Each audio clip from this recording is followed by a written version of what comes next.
gbàgbé èèyàn promote ìbàjẹ́ òní tí èèyàn bá sì ń continue tẹ̀síwájú láti máa sọ̀rọ̀ nípa Portable àti ìyàwó rẹ̀ Queen Dami. Mi ò ní nǹkan sọ nípa yẹn mọ́. Ẹ jẹ́ kí n sọ̀rọ̀ nípa fíìmù tuntun múfì tuntun eléyìí tí ẹ jẹ́ kí n pè ní ọ̀jọ̀gbọ́n onímọ̀ nípa eré sinimá, bẹ́ẹ̀ ni ìyẹn Femi Adebayo. Ó ti drop fíìmù rẹ̀ tuntun ìyẹn tó pè ní 7 Doors. Mo wá rí Ibrahim Chatta tí ó náà sọ̀rọ̀ nípa fíìmù tuntun yẹn, ìyẹn fíìmù Femi Adebayo tó pè ní 7 Doors tó ti wà ní orí Netflix. Bí Ibrahim Chatta bó ṣe sọ̀rọ̀ nípa fíìmù yẹn ni ló mú mi wá àti ohun tí àwọn tí wọ́n ti wo fíìmù yìí ohun tí wọ́n sọ láti wá mú wá fún yín, eléyìí tí Femi Adebayo tí ó ṣẹ̀ṣẹ̀ ṣe. Ṣùgbọ́n ẹ wò ẹ jẹ́ kí n mú wá fún yín ohun tí Femi Adebayo, ohun tí Ibrahim Chatta ohun tó sọ nípa 7 Doors fíìmù tuntun tí Femi Adebayo tí ó ṣẹ̀ṣẹ̀ parí tó tẹ̀ ti wà lórí Netflix. Ẹ jẹ́ kí n mú wá fún yín kí n tó wá mú táwọn èèyàn sọ ohun táwọn èèyàn wí ká tó wá tẹ̀síwájú lórí rẹ̀.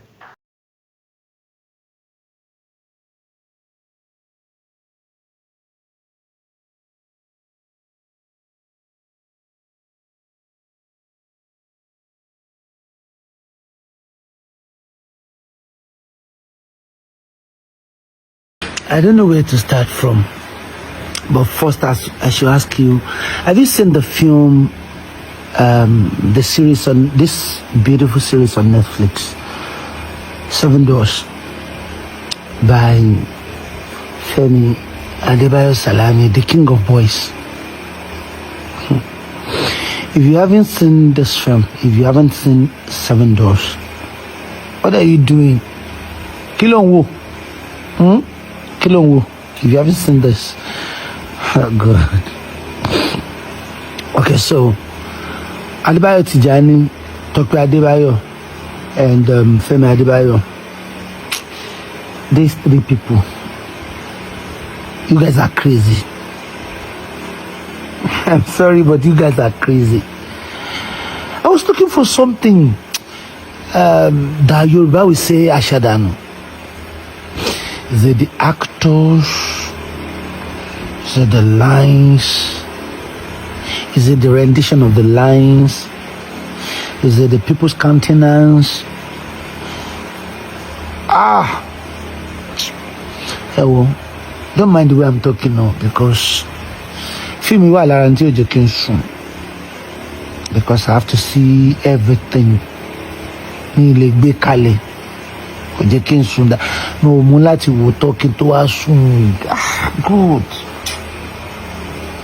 Okay, this is the best time from the point of view of making film, from the perspective of filmmaking.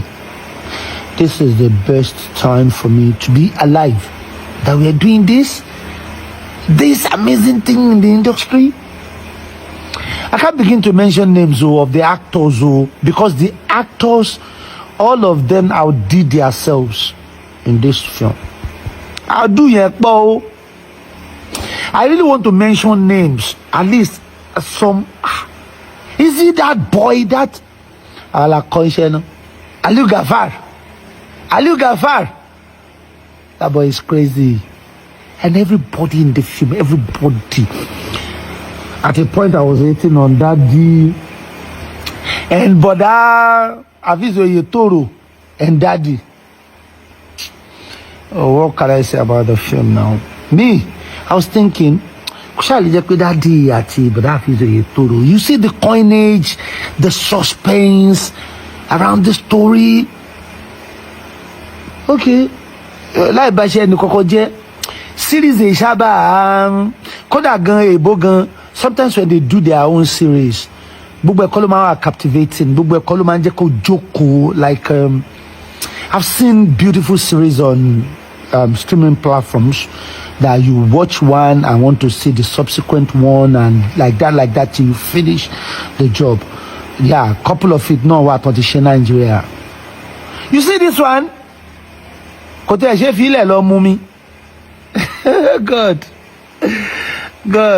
And this is coming from my industry. This is the best time to be alive as a filmmaker. We are growing because we are going places. So sometimes ago, I'm come out very low. Okay, Boni Emma wani 5 years, Belema wani 2 years, Belema kinaka. I want to be tower. Let's hear you. You can see what we're doing now. So sometimes some of me back here, what does it do? And me, I don't watch Nigeria film. Me, I don't watch Yoruba film. What do you watch? I'm asking you, what do you watch? If you don't watch Nigeria film, you don't watch Yoruba film, you don't watch Nigeria film as a whole. What do you watch? They want to.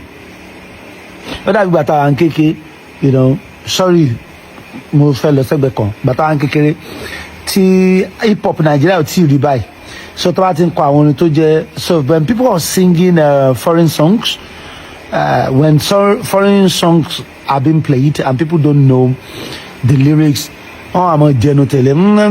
That is what these people are doing by saying we don't watch Nigeria film. If you don't watch Nigeria film, what are you doing? Not because I'm a filmmaker. This is God. 7 Doors. You must see this film. Amir, King of Boys. Femi Adebayo, Salami, Toya Tijani, Tope Adebayo.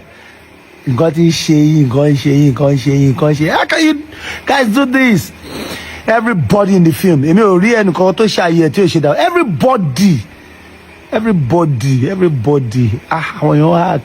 Gabriel.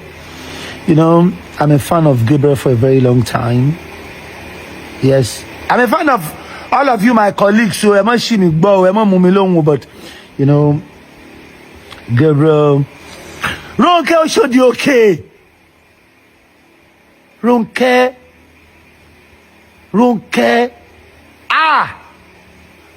No, you guys are something else. Tanuveka. About your war body. Those women, there are a lot of lessons learned in this film. Timbama yalo be dear.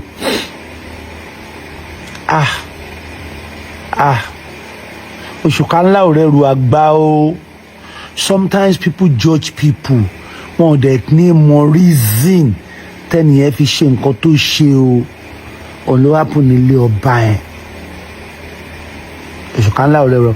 Then ore teyan bá ṣe kì í gbé o. The only thing that saved the Oba's life was the good deed that he did for Baba Avodu, Uncle Dili. See acting now, almost see acting now. You guys are not making me feel like I don't know how to act. All of you knew, wallahi alazim, all of you made me feel like, what am I doing here? Am I really an actor? Am I a filmmaker? But the big, that part of it, Femi Kilo Shelley. The thing where all of us they manage, somebody go come, go do your own, small. Another person go come, you will can't do. Femi, why did you raise this bar so high? Why now? Kilo Shelley now, Amir. You've risen the bar so high. However, I mean, I film now, so Timothy film means right. Mama, look where I film more, come on, good mother, come good on Kere. Femi, wait have now. Kudos, my dear brother. Kudos to everyone on this project, and most especially Bayo Tijani and Tope Adebayo. I can see what you guys are doing. You guys are amazing. I don't care what anybody will say, but Bayo, Tope, Ekushew.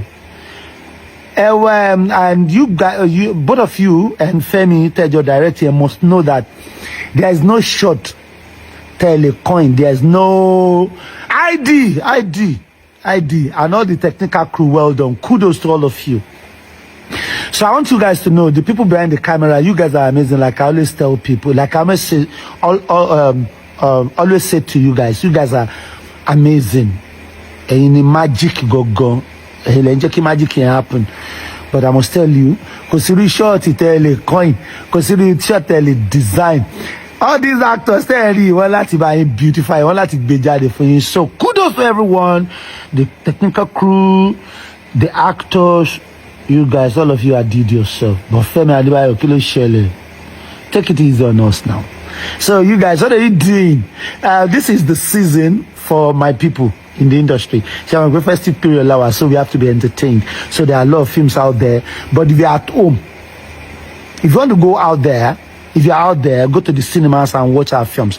But Obajo Konle was 7 door. Say, ma deny are ni nkan to fine. I know this is early. Ile sese monkey ma da in lamu. But watch 7 doors over at home. God bless you, Nigeria. God bless Nigeria. God bless Nigeria. You see that way, T music will grow. Ti gbogbo aye ngbo Nigeria. 7 doors. Music here. Mo gbé fún music Nigeria, fíìmù Nigeria yìí. Torí ìgbà tí mo Femi Adebayo, well done. Thank you very much. Ẹ má bínú àròyé mi pọ̀, I don't even know. Femi Adebayo. Pé mo ti rojọ́ jìnnà báyìí. I'm so sorry. I love you. We love you. Kò sí tọ́kàn nípa orílẹ̀ Nàìjíríà, kò sí tọ́kàn nípa politics, kò sí tọ́kàn nípa football, kò sí tọ́kàn nípa any other industry. Bí ó ṣe máa tẹ̀síwájú, bí ó ṣe máa ṣe ọ̀tún nípa iṣẹ́ tó yàn láàyò. Ó ní gbogbo nǹkan tí Fẹ́mi Adébáyọ̀ tó ń fi orí rẹ̀ rò. Nítorí mú mi sọ bẹ́ẹ̀ ni pé torí téèyàn bá wo fíìmù yẹn, ṣé storyline fíìmù yẹn la fẹ́ sọ ni ò tó ká gbé fún Fẹ́mi Adébáyọ̀ sí ni àbí screenplay fíìmù yẹn àbí àwọn tó kópa ń bẹ̀, àwọn tó lò ṣe ni ká sọ ni àbí àṣà, ìṣe àti èdè Yorùbá tí wọ́n fi hàn nínú fíìmù yẹn ṣé ni kí a gbé fún Fẹ́mi Adébáyọ̀ sí ni àbí ni ò tó ká gbé fún Fẹ́mi Adébáyọ̀ sí ni àbí technical aspect iná tí wọ́n lò wow kámẹ́rà mo gbé fún after effect fíìmù yẹn wow tí ẹ̀yin tó bá wò ló lè mọ̀ bẹ́ẹ̀ ni àbí makeup ṣe ni ká sọ ni kò sí eléyìí tá a sọ nípa fíìmù yẹn tí kò yẹ ká gbé fún Fẹ́mi Adébáyọ̀ torí pé Yorùbá ní tọ́mọ ẹni bá dáa ẹ̀jẹ̀ á sọ tọ́mọ ẹni bá dáa ẹ̀jẹ̀ ká sọ àlè fi ṣàyà ṣùgbọ́n ẹ jẹ́ ká kí ẹ jẹ́ ká yẹn Fẹ́mi Adébáyọ̀ ó gbìyànjú nípa fíìmù yẹn 7 doors. Ẹnìkan ní Ayọ̀bámi Abdullahi àwọn ní when I saw the lines up of the other 6 wives of the giving to king of the wife to be given to king I shouted Chioma double trouble for Chioma because I already know they would frustrated her life. I love how Femi Adebayo incorporate Yoruba and Igbo culture into this. It show our unity in diverse. This movie stands to be best this year. No movies come close to it. 10/10. Kudos to all the cast. Gẹ́gẹ́ bí Ayọ̀bámi Abdullahi bí wọ́n ṣe sọ ní tiwọn nìyẹn. Abdulrahman Abubakar àwọn ní the film is wow. Imagine you can't even live to urinate while watching this movie. Congratulations. Then please dear people, don't let us download this film anywhere rather than watching it on Netflix. Let's pity them with the huge money spent on the project. Congratulations Mr. Femi Adebayo, my brother. Gẹ́gẹ́ bí Abdulrahman Abubakar bí wọ́n ṣe sọ tí wọ́n nìyẹn. Empress Toyin Unique àwọn ní I don't have Netflix videos but you see that 7 doors. I was forming hard to get until I reached episode 4. I had to pause and cry with Amaka. With Amaka. Yes, with Amaka. I have to cry. I had to pause and cry with Amaka. God, anything that will make me open mouth and say, I should not have made this decision because of regret. God, please don't let it come my way. Àmì o, gẹ́gẹ́ bí ọ̀rọ̀ Empress Tóyìn Unique onìyẹn. A ní Sùlówó Adébánjí, àwọn ní The Seven Dwarfs is a 10/10 movie, deeply emotional and incredibly powerful. It perfectly captured the challenges faced by over 90% of kings. If you come from a royal family and dream of becoming a king, be prepared for what lies ahead. It is not just about the luxury and privilege that comes with the title. There is so much more to it. The battle ahead is real, and the experience will be your greatest mistake. Will be your greatest experience. Gẹ́gẹ́ bí Anísùlówó Adébánjí bí wọ́n sọ tiwọn nìyẹn. Hakeem Karim àwọn ní, so for me, I'm not a screen person. I am rarely able to watch any program on TV beyond 45 to 50 minutes. I remember while in the university, I spent several weeks watching Saravina, a movie of like 3 hours on video then. However, for a long time of my life, I have not spent more than an hour at a time in front of the TV. I am certain if I ever spent more than 1 hour watching a TV movie, documentary or anything else, it was before May 1995 when I entered LabTech Ògbómọ̀ṣọ́. However, I watched the entire 9 Dwarfs today. It was so captivating, I was spellbound. The movie lived up to the hype about it. Mr. Femi Adebayo did a great job. Gẹ́gẹ́ bí Mr. Hakeem Karim bí wọ́n ṣe sọ ní tiwọn nìyẹn. Tayo Adrex àwọn ní, the hero of this film is Múyìwá Adémọ́lá. He really tried. He doesn't look at the old people face. Afolabi Wemimo Enoch àwọn ní, I don't drop review on movie, but I must be sincere with movie. With this movie is top notch.